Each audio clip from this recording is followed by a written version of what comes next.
In Scripture, lust is never treated as a small issue, but neither is it addressed with panic or emotion.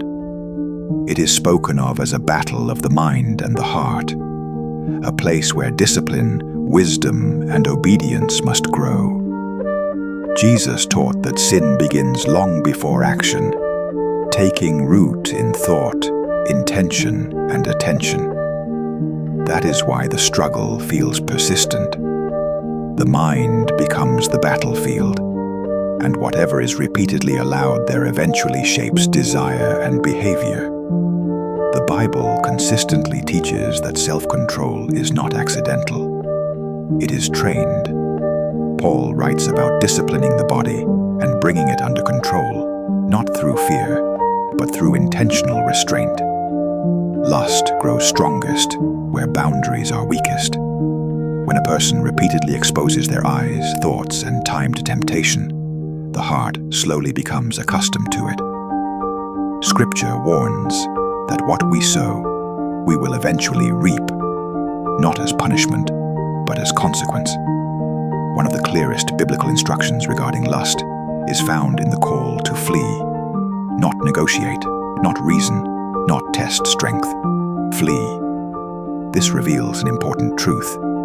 Victory often begins before temptation becomes intense. The moment desire starts forming, wisdom calls for distance.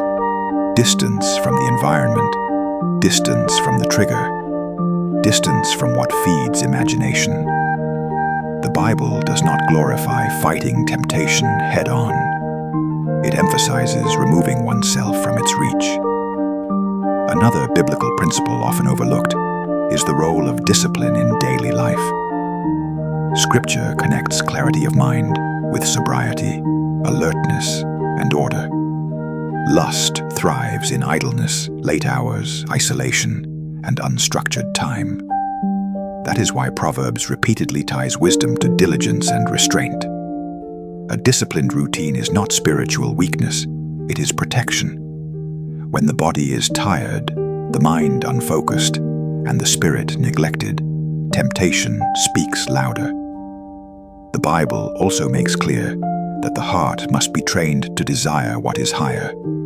Jesus taught that where treasure is placed, the heart will follow. When attention is constantly given to the temporary, desire aligns with it.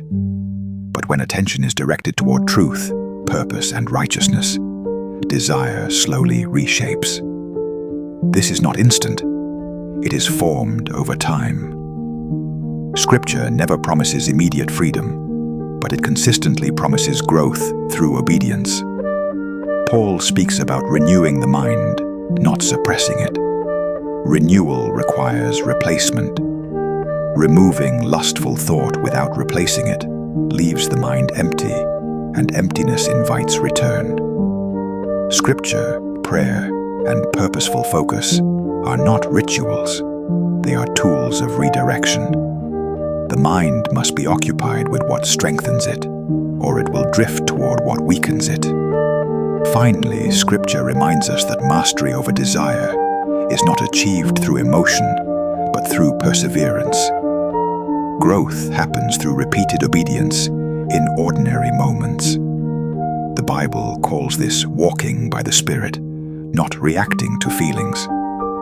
This walk is steady, deliberate, and shaped by daily choices. Lust does not lose power all at once.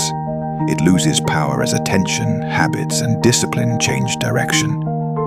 This is not a battle of intensity, but of consistency. The one who endures, who trains the mind, who guards the eyes, and who orders their life with wisdom, will grow stronger. Scripture does not exaggerate this process. It simply promises that discipline produces fruit in time.